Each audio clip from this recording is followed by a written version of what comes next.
그래서 우리가 하신 말씀은 데살로니가후서 2장 11절로 14절까지는 말씀입니다.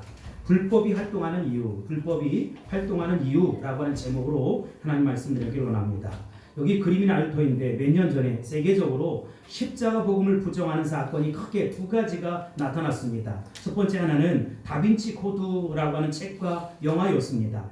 다빈치 코드라고 하는 것은 미국의 소설가 댄 브라운이 2003년에 쓴 미스터리 추리 소설로서 레오나르도 다빈치가 그린 최후의 만찬이라고 하는 그림에 비밀이 하나 있다는 것입니다. 그 책의 저자 댄 브라운은 최후의 만찬 석상에서 예수님 곁에 쭉 고개를 빼고 있는 수염이 없는 젊은이가 바로 제자 요한이 아니라 막달라 마리아다 이렇게 주장하는 거예요. 그리고 예수님은 막달라 마리아와 결혼을 했다고 주장을 합니다. 원래 역사 소설이라고 하는 것은 역사의 어떤 소재에서 저자가 자기 마음대로 이야기를 지어내는 것 아니겠습니까? 그래서 예를 든다면 소설 허준에도 보면 허준의 선생이 밀양의 얼음골에서 자기 시신을 허준이 해부하도록 했다는 이야기인데 그런 일은 없었어요. 그냥 다 지어낸 상상이라는 것입니다. 마찬가지로 다빈치 코드도 저자의 그림을 보고 상상을 해낸 이야기에 불과하다라고 하는 것입니다. 그러나 시간과 관계되는 것은 이런 상상을 조심해야 하는 것이지요. 예를 들어 1959년 미국에 개봉된 영화 베노라고 하는 작품이 있었어요. 실제로 있었던 일은 아니지만 많은 조사를 해서 거의 일어났을 가능성이 있는 그것을 큰 이야기로 다룬 것입니다. 다빈치 코드는 완전히 작가의 상상력의 소산입니다. 그럼에도 불구하고 그런 이야기들을 믿고 싶어하는 사람들 통해서 많이 유포됐던 것도 사실이에요. 또 하나 그림이 나올 터인데 가룟유다 복음서입니다. 가룟유다가 이 가룟유다 복음서에 보면 아주 오래된 이집트의 꼽투어로 있는데 그것을 해독했다는 것이지요. 그 내용즉슨 예수님이 유월절을 기념하기 위해서 3일 전부터 가룟유다와 나눈 일주일간의 숨은 이야기가 이제 예수님의 12제자 중 다른 11명의 제자들은 그저 그런 모습인데 가룟유다만이 신묘하게도 이 놀라운 비밀을 풀어냈다라고 하는 것이지요. 그래서 이 가룟유다 복음서에는 가룟유다가 예수님을 배신하는 것이 아니라 실질적으로 예수님이 이제 그렇게 시켰다는 것입니다. 말도 안 되는 거예요. 전문적인 학자들에 의하면 이 오류가 많은 책을 많은 사람들이 믿고 싶어 한다는 것입니다. 그런데 원문을 공개하라고 해도 지금까지 유다복음의 원문은 공개되지 않았어요. 예수님의 재림의 시기에 대해서 가장 많은 무리를 일으킨 바는 미국의 윌리엄 밀러라고 하는 침례교 목사가 시작했던 제7일 안식일 교회 예수재림교회라는 것입니다. 이 다니엘서에 나오는 숫자를 가지고 예수님이 언제 재림할 것이다 라고 하는 것을 계산을 했어요. 그래서 예수님이 이때쯤 재림하실 것이다. 그런데 예수님이 오시질 않는 거예요. 자꾸 불발이 되는 것이지요. 몇 번이나 연기하다가 나중에는 뭐라고 얘기했느냐, 이미 공중으로 재림을 했다 라고 이렇게 주장하기도 했다는 것입니다. 우리나라의 그 옆에 있는 이장님이라고 하는 시한부 종말론자가 있었는데 지금으로부터 약 22년 전에 전 한국교회와 사회를 소용돌이 쏘고 불어나왔어요. 왜 그러냐면 1992년 10월 28일 밤 12시 예수님이 공중으로 재림한다는 것이지요. 사회적인 무리를 일으켰습니다. 심지어 이 한국교회 가운데 616개 정도가 같이 동참을 했다는 것이지요. 그때 어느 TV에서는 휴거하는 시간을 앞두고 모두 흰옷을 입고 찬송하는 무리들이 나오고 시한부 종말론자들이 중계가 되었어요. 물론 그들은 한 사람도 휴거되지 못했습니다. 그때 일반인들은 이런 모습을 바라보며 기독교 전체를 광신자 집단이다 라고 매도하게 되었고 자녀들을 교회 가지 못하게 만들었다는 것입니다. 그런데 여러분, 이런 이단들이 아주 좋아하는 숫자가 하나 있습니다. 그것은 바로 14만 4천 명이라는 것입니다. 지금도 우리나라에서는 맹렬하게 활동하는 이단들이 14만 4천 명 안에 들어가야만 구원을 받을 수 있다라고 이렇게 주장하는 거예요. 데살로니가 교회 성도들은 종말론 때문에 주위에서 공격을 참 많이 받았습니다. 그 이유가 뭡니까? 그 이유는 데살로니가 교회 자체가 이 지방 자체가 그리스도의 북부에 있었다는 것이지요. 지도를 잘 보면 그런데 이 그리스 사람들은 적어도 세 가지의 영향을 받고 있었다는 것입니다. 첫 번째, 그 나올 터인데 정통 그리스의 신화를 추구하는 신앙이었다는 것이지요. 무조건 여러분 그 제우스라고 하는 것이 영어로 주피터라고 하는데 이 다른 신들의 존재를 믿고 신들을 마치 점쟁이처럼 그렇게 그들이 말하는 것을 다 또박또박 믿었어요. 무속적인 신앙이고 그 점쟁이 신앙이라는 것입니다. 또 하나는 디오니소스 종파로서 이들은 술에 취해서 만취를 했습니다. 그리고 지랄 발광을 하는 거예요. 밀교 의식을 했습니다. 온갖 음란과 광란이 다 이루어지는 집단이었다는 것입니다.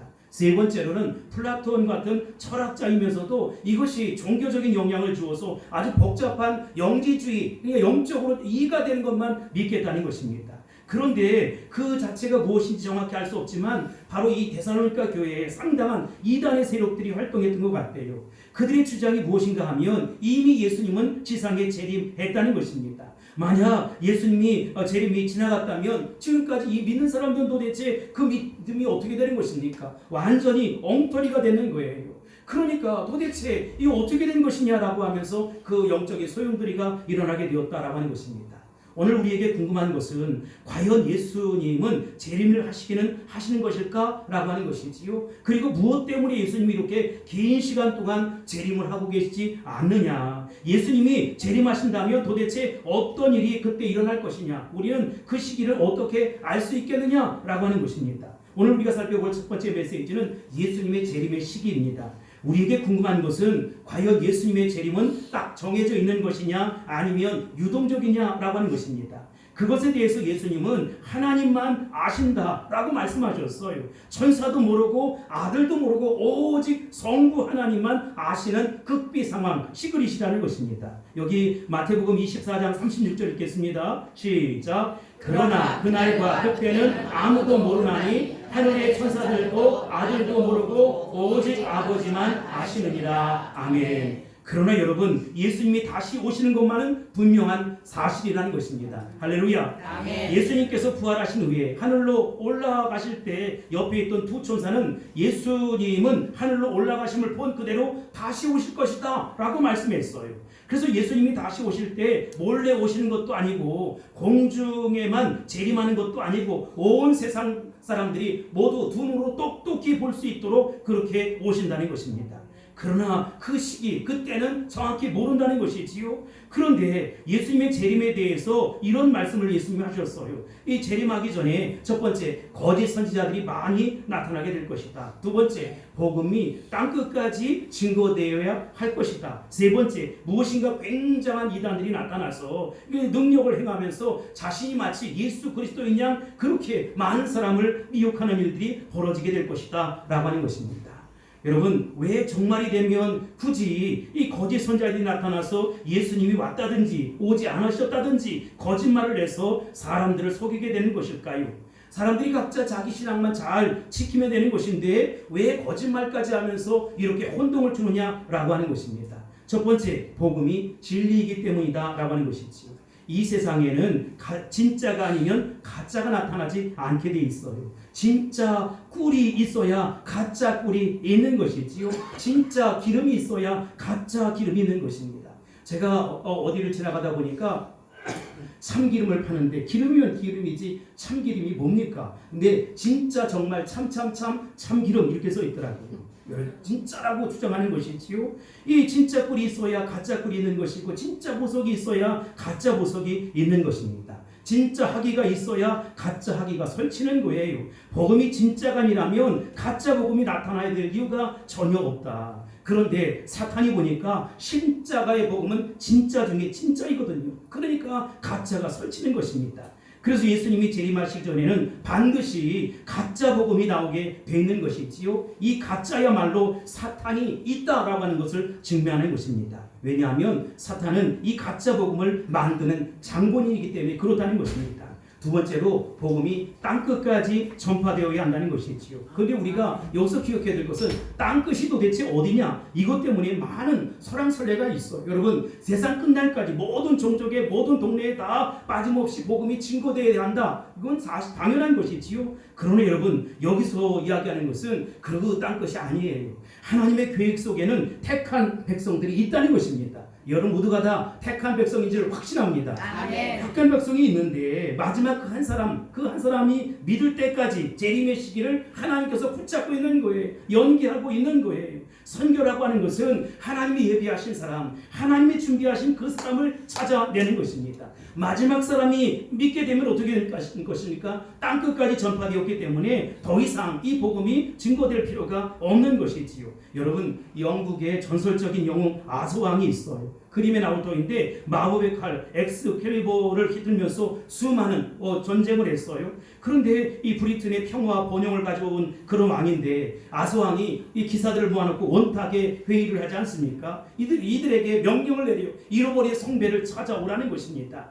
그러나 여러분, 이 아서왕은 잃어버린 성배를 찾아오라고 했지만 우리는 잃어버린 성배를 찾아 떠나는 것이 아니라 숨어있는 그 사람, 하나님의 택한 백성, 하나님의 선한 백성들을 찾아 나설 수 있어야 된다는 것입니다. 만약 그 마지막 백성 한 사람까지라도 다 믿게 된다면 그 주님께서 오시는 그날이 되는 것이지요. 그런데 지금도 아직도 전도가 되고 있다. 내가 복음을 전하고 있다. 그런데 나도 예수 믿겠다. 아니면 정말로 시대했던 영혼들이 내가 정말로 신앙생활을 잘해야 되는데 어디 가서 신앙생활을 잘해야 될까? 이런 마음이 있다면 아직은 재림의 때가 아니라는 것입니다. 우리 물된동산교회가 하나님 은혜 가운데 1년이 지나고 2년이 지났어요. 2살이 되었어요. 이제 덕현이로 이사를 가게 될 터인데 여러분, 그 가운데도 매년 성도들이 세례를 받고 유아 세례를 받는다라고 하는 것은 아직 재림의 때가 아니라는 것입니다. 왜냐? 이곳에 아직도 택한 백성들이 있고 믿어야 할 많은 숫자가 있다는 것입니다. 저는 그곳에 우리 교회를, 우리 성도들을, 아니 저를 기다리는 성도들이 많이 있다고 확신합니다. 아멘. 그러니 여러분, 사랑한다면, 소중하다면 더 많은 택한 백성들을 위해서 일어설 수 있게 되길 바랍니다. 아멘. 원탁의 기사들은 성배를 찾아 나갔지만 우리는 십자가의 복음, 생명의 복음을 가지고 구원의 복음을 증거할 수 있어야 된다는 것입니다. 아멘. 근데 예수님께서는 재림 전에 복음 전도를 막는 불법의 세력들이 나타나게 된다라고 얘기했어요. 마태복음 24장 15절입니다. 시작. 그러므로 너희가 선지자 다니엘이 말한다. 멸망에 가증한 것이 거룩한 곳에 선 곳을 보거든 읽는 자는 깨달을진저. 아멘. 오늘 본문에는 바울 사도가 이 이야기를 하고 있어요. 1절로 2절입니다. 시작. 형제들아, 우리가 너희에게 구하는 것은 우리 주 예수 그리스도의 강림하심과 우리가 그 앞에 모임에 관하여 영으로나 또는 말로나 또는 우리에게서 받았다는 편지로나 주의 날이 이르렀다고 해서 쉽게 마음이 흔들리거나 두려워하거나 하지 말아야 한다는 것이다. 아멘. 왜 데살로니가 전서와 후서를 썼을까? 기록한 목적이 뭡니까? 대동소이해요. 두 가지인데, 첫 번째, 박해받는 성도들을 위로하고 격려하기 위함이다. 두 번째, 성경적인 재림의 신학과 신앙을 가르쳐주기 위함이라는 것입니다. 데살로니가 후서는 특히 주님의 재림이 이미 임했다라고 하는 잘못된 사상을 가진 이들을 바로잡기 위함이었어요. 주님이 이제 곧 오신다, 임박한 재림 사상도 문제이지만 주님이 이미 오셨다라고 하는 사상도 더 큰 문제라는 것입니다. 놀라운 것은 이때 바울 사도가 말하지도 않았는데 영으로 전하는 사람들이 있었고 말로 전하는 사람들이 있고 심지어 이건 바울 사도가 쓴 것이다, 편지로 전하는 사람들이 있었다는 것입니다. 아마도 그때 그들은 나쁜 의도로 그렇게 하지는 않았을 거예요. 주님의 재림, 그들은 메시아 대망 사상이 있었기 때문에 주님의 재림을 그렇게 손꼽아 기다리고 사모한 나머지 아마 이런 말들을 했을 거예요. 내가 재림의 순간을 놓치면 안 된다. 내 사랑하는 소중한 가족들이 재림의 그 주님을 꼭 만나야 한다 라고 하는 그 마음, 애달픈 마음, 초조한 마음, 이런 것들로 인해서 심지어 그들은 날짜까지도 정해놓고 개선을 했다는 것이지요. 바울 사도는 이렇게 조급한 마음을 갖고 있던 재림론자들에게 흔들리지 마라, 신앙은 그런 것이 아니다 라고 이야기하는 거예요. 그 이유를 3절에 이야기하고 있는데 시작. 누가 어떻게 하여도 너희가 미혹되지 말라. 먼저 배교하는 일이 있고 저 불법한 사람 곧 멸망의 아들이 나타나기 전에는 그날이 이르지 아니하리니. 아멘. 여러분, 주님이 재림하는 데 있어서 필수적인 것이 두 가지가 있어요. 하나는 엄청나게 많은 사람이 믿음을 버리고 가짜를 따라간다는 것입니다. 여러분, 이것은 일종의 그레이트 빅이라고 할까요? 시험입니다. 엉터리로 믿던 많은 사람들이 진리를 떠나는 일이 이루어진다는 것이지요. 농사를 지을 때 우리 엄상군 안수 집사님이나 이한수 권사님 농사를 짓잖아요. 전문적인 농사꾼은 아니지만 농사를 지을 때 속가내기라는 것이 있잖아요. 가을에 무나 배추를 이렇게 심을 때 처음에 그냥 처음서부터 몇 개 이렇게 심지는 않고 일단 씨를 뿌렸다가 일단 싹이 나고 난 다음에 어떻게 합니까? 꼭 필요한 몇 개만 남겨두고 다 뽑아버리는 것이지요. 마찬가지로 하나님 나라에서도 이미 천국 가기 전에 엄청난 영적인 속가내기가 있다는 것입니다. 이것은 아마 환란일 수도 있고 세상 재미일 수도 있고 이단의 속임 수도 있을 수 있다는 것이지요. 그런데 도저히 이 정체를 알 수가 없는 것은 여기 불법의 사람, 멸망의 아들이 등장해요. 불법의 아들이 나타나서 특정한 사람인지 아니면 여러 사람인지 정확히는 알 수 없지만 마귀가 우는 사자와 같이 두루다니면서 삼킬자를 찾는 것처럼 그렇게 양의 탈을 쓴 이리가 나타난다는 것입니다. 이 불법의 사람은 두 가지로 볼 수 있어요. 정치적인 불법의 사람이 있고 종교적인 불법의 사람이 있다는 것입니다. 이 정치적인 불법의 사람은 자신을 신격화하는 거예요. 여러분, 그래서 숭배하게 만들고 내 말을 듣지 아니하면 다 잘라버리고 핍박하고 죽여버리는 것이지요. 또 하나 종교적인 불법이 있습니다. 이단의 교주라고 이야기할까요? 이단의 교주는 무력보다는 기적과 저주를 통해서 사람들의 마음을 지배하는 것입니다. 이 불법의 사람은 로마 황제일 수도 있고 또 사라센 제국의 그 사람들일 수도 있고 그래 개신교의 많은 지도자들은 아마 이 교황이 불법의 사람일 것이다 라고 주장하는 사람들이 있고 20세기 들어와서는 공산주의가 불법의 사람이다 라고 이야기하는 사람들이 있었어요. 그런데 바울 사도가 하는 말은 예수님 오시기 전에 이 불법의 사람들이 판을 친다는 거예요. 이 불법의 사람들이 사랑하는 성도들의 마음을 미혹한다는 것입니다. 결국 거짓 선지자들과 이런 불법의 사람들의 차이가 뭐냐? 이 불법의 세력이 무기를 사용하는 것입니다. 이것을 사람들이 이제 속아내기 시작되는 거예요. 그동안의 믿음이 정말 주저주저하고 없던 사람들은 다 그래? 이렇게 되는 것이지. 막 잘근잘근 짓밟으니까 말이지요. 하나님 백성들은 이때 어려움이 오고 환란이 오고 고통이 왔을 때 더 믿음으로 기도하고 더 십자가 복음을 붙잡고 나아갈 수 있어야 된다는 것입니다. 아멘. 그래서 신앙이 점점 다져져야 하는 것이지요. 지금도 그러는지 모르겠지만 옛날 겨울이 오면 보리를 심었는데 그냥 두면 어떻게 되지요?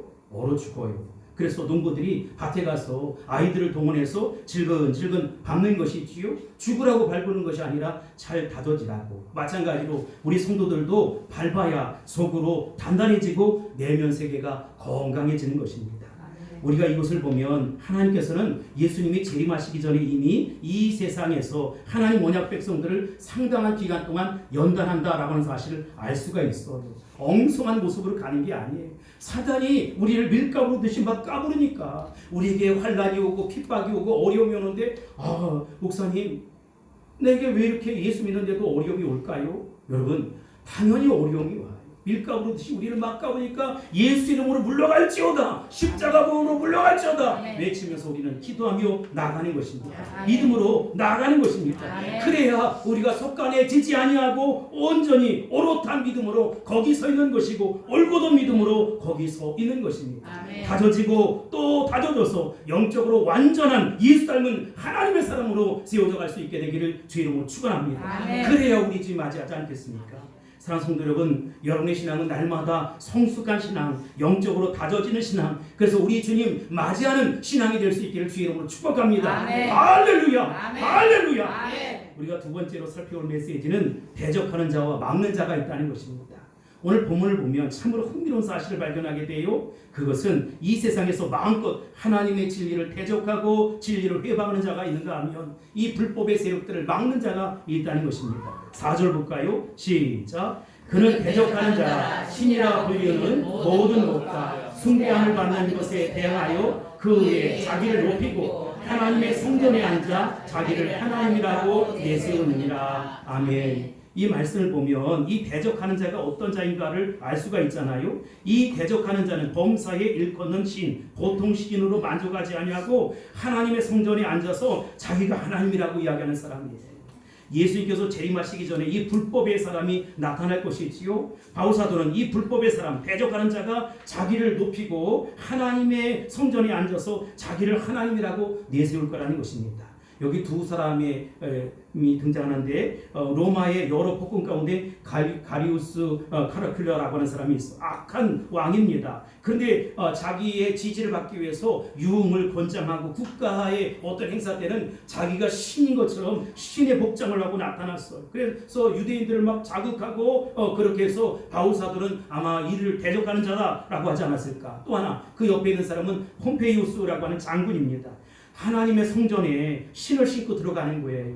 원래 이방인들은 하나님의 성전에 들어갈 수가 없습니다. 그런데 자기는 예를 갖추고 칼은 뽑아놓고 신발을 신고 예루살렘 성전에 들어갔어요. 엄청나게 신성모독을 했던 것이지요. 로마 황제 중에는 예루살렘 성전에 독수리상을 세워놓기도 하고 심지어 제우스상을 세워놓은 사람들도 있었습니다. 그러나 여러분 2000년 전에 우리 주님 예수님께서 오시김으로 말미암아서 이제 예루살렘 성전의 모든 가치는 완전히 상실한 거예요. 이제는 우리가 예수님의 성전인 것입니다. 너희가 하나님의 성전이옵까 하나님의 성령이 너희 안에 거하시는 줄을 알지 못하느냐 라고 우리 주님 말씀하셨어요. 그러니까 예루살렘 성전만 기억할 것이 아니라 내 심령 성전을 잘 관리해야 해요. 이곳에 붙는 것도 잘 부어야 하고 생각하는 것도 잘 생각해야 하고 행동도 올바르게 할 수 있어야 된다는 것입니다. 그러나 이런 불법의 사람, 배역하는 자만 있는 것이 아니라 이 불법을 막아내는 자가 있다는 것이지요. 6절로 7절입니다. 시작. 너희는 지금 그로하여금 그의 때에 나타나게 하여 막는 것이 있는 것을 아나니 불법의 비밀이 이미 활동하였으나 지금은 그것을 막을 자가 있어 그 중에서 옮겨질 때까지 하리라. 아멘. 여러분 우리가 여기서 알 수 있는 것이 뭡니까? 마귀는 언제나 불법의 사람을 만들어내려고 하지만 그렇게 하지는 못한다는 것이지. 왜냐? 이 불법의 사람이 활동하는 시기도 지극히 제한되어 있다. 헬라어 용법은 한정적 용법이라고 해. 얼마 동안만 이렇게 활동할 수 있지만 나사렛 예수 이름으로 물러가게 되는 것입니다. 십자가 능력으로 물러가게 되는 것입니다. 이 불법의 사람을 막는 자가 누구일까요? 아마도 우리 눈에는 보이지 않는 천군 천사의 세력일 것입니다. 하나님께서는 언제든지 이 악한 자의 통치나 이단들이 설치도록 내버려 두지 않고 일정한 기간만 정하셔서 그 범위를 벗어나면 더 이상 안 돼 하고 제안한 것입니다. 그 이유가 뭡니까? 불법의 세력들을 그냥 가만히 내버려 두면 너무나 많은 하나님 언약 백성들이 어려움을 당하기 때문에 그래요. 여기 로마 시대 때에 이 순교하는 장면 아니겠습니까? 여러분 내가 순교하고 싶다고 아무나 순교하는 것이 아니에요. 하나님 앞에 가면 천국에 가면 순교보다 더 영광스러운 것은 없는 것이지요. 그런데 이 세상 관점에서 보면 인간의 눈으로 보면 순교하는 것은 가장 미련한 것이고 가장 괴로운 모습 아니겠습니까? 그러나 천국에서는 가장 영광스러운 것이 순교라는 사실을 믿으시기 바랍니다. 내 믿음이 그렇게 순교자의 신앙으로 나아갈 수 있어야 돼요. 여러분 그냥 입만 열면 거짓말하고 입만 열면 욕을 하고 입만 열면 딴 얘기를 할 것이 아니라 오직 복음, 십자가의 복음, 생명의 복음으로 살아가는 것입니다. 그리고 우리가 믿음으로 말하고 믿음으로 행동하는 거예요. 여러분 나의 입술의 모든 말과 나의 마음의 묵상까지도 주님께 연락된다고 하지 않습니까? 그러니 하나님이 기뻐하는 거룩한 말을 할 수 있게 되길 바랍니다. 하나님이 좋아하시는 묵상을 할 수 있게 되기를 바랍니다. 아마 이 불법의 세력들이 잠시는 판을 칠지 모르지만 나사렛 예수 이름으로 떠나가게 될 것입니다. 우리 주님의 보혈의 능력으로 맥을 고치고 다 사라져버릴 것입니다. 할렐루야. 8절을 볼까요? 시작. 그때에 불법한 자가 나타나니 주 예수께서 그 입의 기운으로 그를 죽이시고 강림하여 나타나심으로 패하시리라. 아멘. 두 가지 해석을 할 수가 있는데 즉 하나는 예수님의 입의 기운이라는 것은 뭐냐? 그 복음을 의미한다는 것이지요. 불법의 사람은 자신이 하나님이라고 주장할 것입니다. 그리고 교회를 탄압하고 성도들에게 재난을 가할 것이지요. 그러나 예수님이 강림하셔서 그 불법의 사람을 반드시 죽여낼 것입니다. 그러므로 우리는 종말의 때를 두려워할 필요가 없어요. 이 세상에서 일어나는 모든 불법의 세력을 이길 수 있는 오직 십자가의 복음, 생명의 복음을 붙잡고 나아갈 수 있게 되길 바랍니다. 내 삶이 곤고하고 힘들고 어렵지만 여러분 곤고하고 어렵고 힘겨운 것이 아까 제가 얘기했던 것처럼 헬라어 용법 가운데는 한정적 용법이 있어요. 시간이 제한되어 있다는 것입니다. 내가 믿음으로 이겨가는 거예요. 우리 주님의 입의 기운으로 모든 것들이 끝장날 날이 있다는 것입니다. 그러니까 우리가 하나님 말씀을 읽는 거예요. 평소에 하나님 말씀은 나에게 영향력을 발휘하지 못하지만 가장 힘겹고 어려울 때 하나님은 능력의 사람을 붙들어 주실 것입니다. 그리고 말씀을 붙잡고 의롭게 살아가는 그 사람의 손을 번쩍 들어 주실 것입니다. 또 하나 정말 예수님 오시기 직전에 그 엄청난 불법의 세력이 하나 나타난다는 것이지요. 미친 정치 권력자이든지 아니면 종교적인 이단의 황제이든지 불법의 세력이 나타나긴 해요. 못된 짓을 해요. 그러나 예수님에 의해서 정확히 심판을 당할 것이고 모든 것들이 끝장날이 온다는 것입니다. 아돌로 히틀러 같은 사람도 있었지만 그가 정말 그런가? 근데 그도 지나가잖아요. 그러나 우리는 종말의 때를 두려워할 필요가 없다. 이미 우리는 구원받은 하나님의 자녀요, 십자가 능력을 믿고 살아가는 자들이요, 예수님의 입의 기운으로 살아가는 사람들이라는 것입니다. 잠시는 불법의 세력에 판을 치지만 나중엔 예수 이름으로 물러가게 될 것입니다. 그러니 주님을 믿고 주님을 의지할 수 있게 되길 바랍니다. 하나님께서 참된 평안을 허락해 줄 것입니다. 내가 앞으로 어떻게 살까? 어떻게 살아요, 여러분? 주님의 도우심으로 산다는 것입니다. 내가 어떻게 삽니까? 우리 자녀들이 어떻게 됩니까? 하나님의 능력으로 살게 될 것입니다. 그러니 종말을 두려워하지 말자. 참된 믿음 가지고 평안히 살자. 하나님께서 책임져 주실 것이다. 하나님이 도와주실 것이다. 하나님이 함께 하실 것이다. 확신하는 저와 여러분이 다 될 수 있기를 주의 이름으로 축복합니다. 할렐루야. 우리가 세 번째로 살펴볼 메시지는 그렇다면 불법이 활동하는 이유가 뭐냐라고 하는 것이지요.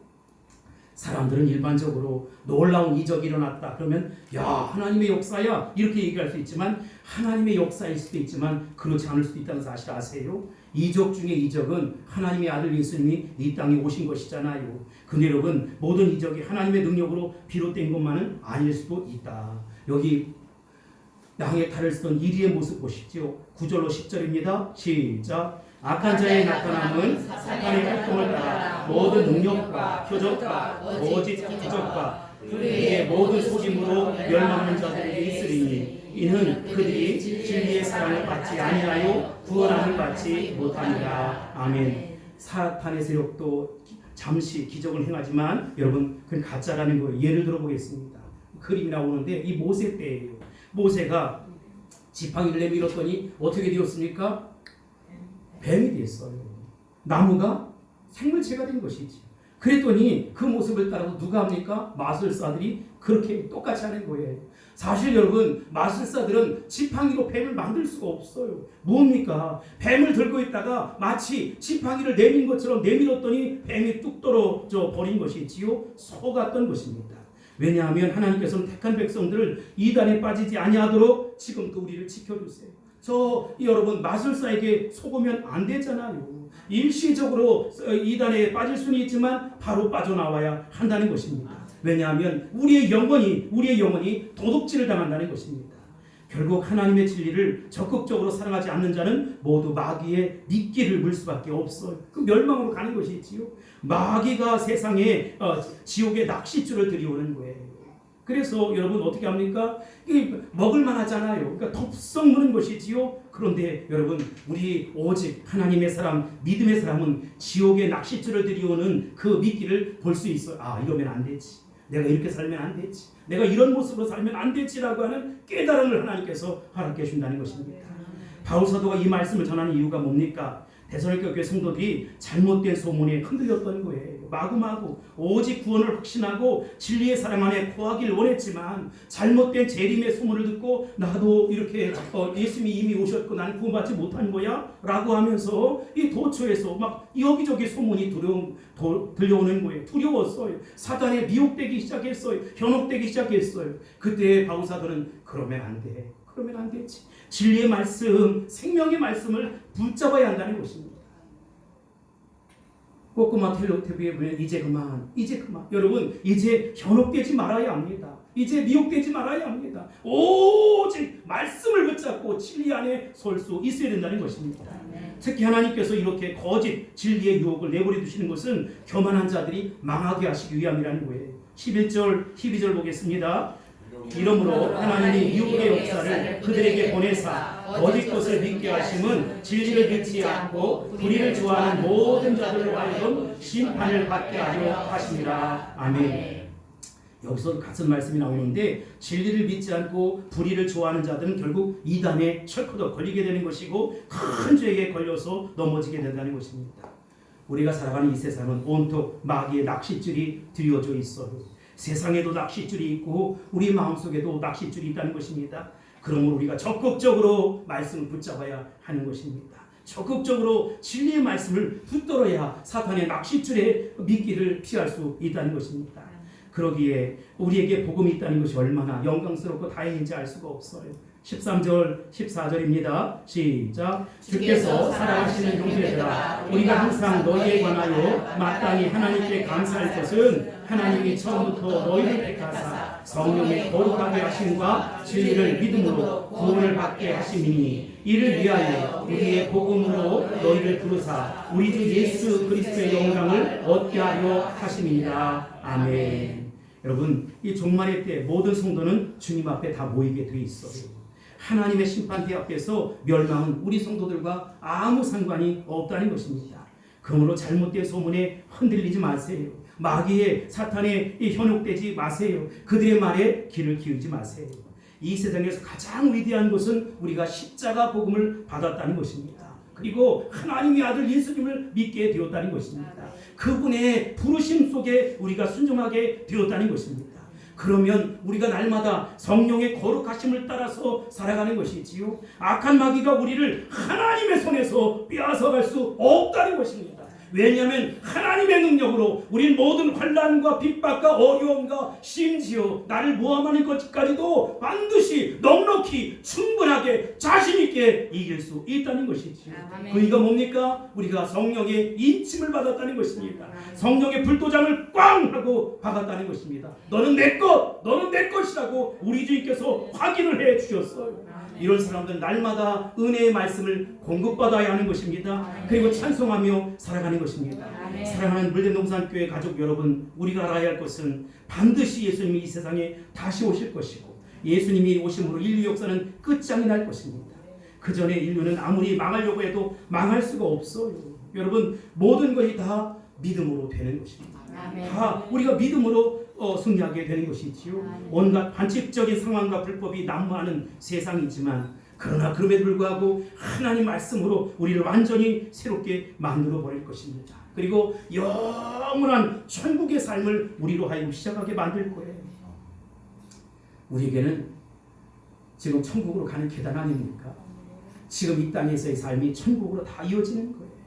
저 지금까지 눈물로 기도하신 여러분, 지금까지 믿음으로 살아낸 여러분, 지금까지 몸부림치면서 하나님 앞에 영광 돌린 여러분, 다른 사람은 몰라줘도 우리 주님은 아신다는 것입니다. 저 영원한 천국에 어마어마한 복이 준비되어 있다는 것입니다. 어마어마한 복이 상속받게 될 거라는 것입니다.